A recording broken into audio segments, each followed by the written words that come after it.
আমার আজকে সেই ছোটবেলার কথা মনে পড়ে গেল। ছোটবেলায় আমার আম্মু কি করতো জানেন? কুরবানির ঈদ এলেই গরুর ভুঁড়িটা একদম ফুল ফেলায় দিত। তো তখনকার সময় কিন্তু আসলে গরুর ভুঁড়ি খুব কম, গরুর ভুঁড়ি কিন্তু তখনকার মানুষ আসলে ততটা পছন্দ করতো না। এখন বর্তমানে যতটা আসলে মানুষ পছন্দ করে, প্রায় সকলেই আসলে গরুর ভুঁড়ি কম বেশি খায়। তো আগের মানুষ কিন্তু খুবই কম খাইতো, আমার দাদি নানি বা আমার আম্মারা কখনোই গরুর ভুঁড়ি খায় নাই। তারা কেমন জানি একটু অপছন্দনীয় জিনিস ছিল, একদমই মনে হইতেছে যে কোনো পচা খাবার খাইতেছে এরকম আর কি।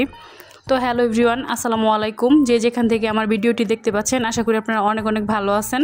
তো আজকে কিন্তু আমি গরুর ভুঁড়ি নিয়ে চলে আসলাম। তো গরুর ভুঁড়িগুলো কিন্তু আমাদের কুরবানির ঈদের, তো এই গরুর ভুঁড়িগুলো কিন্তু ধুয়ে দিছিলাম, রেখে দিয়েছিলাম আর কি।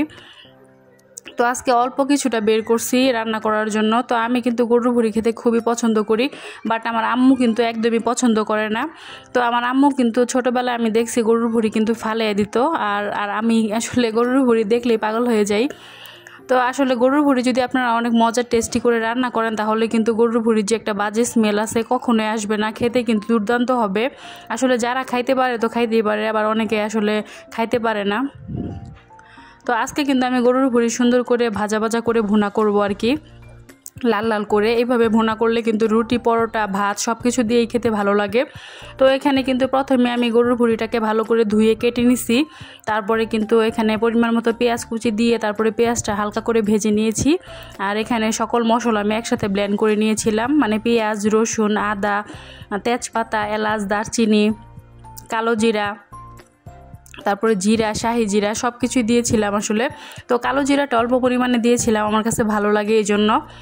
তো এখানে কিন্তু সব কিছু দিয়ে তারপরে কিন্তু মশলাটাকে ভালোভাবে কষিয়ে নিতেছি। এখানে হলুদের গুঁড়া, মরিচের গুঁড়া, ধনিয়ার গুঁড়া, পরিমাণ মতো লবণ সব কিছু দেওয়া হয়ে গিয়েছে। আর এখানে মশলাটা কষিয়ে নেওয়ার পরে কিন্তু আমি এখানে ভুঁড়িটাকে দিয়ে দিলাম। তো গরুর ভুঁড়িটা দিয়ে কিন্তু ভালো করে মশলাটার সাথে এটাকে মিক্স করে নিতে হবে। আর মিক্স করা হয়ে গেলে এটা 10 থেকে 15 মিনিট ভালোভাবে কষাতে হবে। যে যত বেশি কষাবেন ততই কিন্তু খেতে ভালো লাগবে। তো আমি কিন্তু অনেকক্ষণ টাইম নিয়ে কষিয়েছি, 15 থেকে 20 মিনিট টাইম নিয়ে এটাকে কষিয়ে নিতে হবে সুন্দর করে। আর তারপরে কিন্তু পরিমাণ মতো পানি দিয়ে দিতে হবে। তো দেখতে পাচ্ছেন আমি কিন্তু সুন্দরভাবে ভুঁড়িটাকে একদম মশলার সাথে মিক্স করে নিয়েছি। এখন কিন্তু আমি 15 থেকে 20 মিনিট পরে কিন্তু আমি এই ভুঁড়িটাকে দেখতে পাচ্ছেন নাড়াচাড়া দিয়ে নিতেছি, যাতে নিচে দিয়ে পুড়ে না যায়। সুন্দর করে কিন্তু নেড়ে চেড়ে দিতে হবে। তারপরে কিন্তু হাই হিটে যেহেতু রান্না হইতেছে, প্রচুর পরিমাণে আসলে ধোঁয়া উঠতেছিল। তারপরে কিন্তু আমি এখানে পরিমাণ মতো পানি দিয়ে দিলাম। তো পানি দেওয়ার পরে কিন্তু অনেক সময় ধরে এটাকে রান্না করতে হবে। তো পানিটা যতক্ষণ শুকিয়ে আসবে, যে দেখতে পাচ্ছেন পানিটা শুকিয়ে এসেছে, পানিটা শুকিয়ে আসার পরে কিন্তু এটাকে একদমই লো হিটে এটাকে ভাজতে হবে আর কি। তো আগে কিন্তু হাই হিট ছিল, এখন কিন্তু একদমই হিট কমিয়ে দিয়েছি। তো লো হিটে কিন্তু এটাকে এখন আস্তে আস্তে ভেজে নিতে হবে আর কি, লাল লাল করে, যাতে পুড়েও না যায় আবার কাঁচাও না থাকে এরকম আর কি। তো লাল লাল করে ভাজলে কিন্তু খেতে বুড়িটা অনেক ভালো লাগে। আর দেখতেই পাচ্ছেন বুড়িটার কিন্তু ফাইনাল কালার চলে আসছে। তো এই যে একদম কিন্তু লাল লাল করে ভাজা হয়ে গিয়েছে। তো এটা কিন্তু আমি চুলার উপরে রেখে তারপরে কিন্তু গরম গরম আসলে খাবো আর কি। তো এটা ঠান্ডা খেলে কিন্তু ভালো লাগে না। তো আমার রেসিপিটি ফলো করে আপনারা বাসায় তৈরি করে ফেলতে পারেন। আর এটা কিন্তু খুবই ঝটপটভাবে তৈরি করা যায়।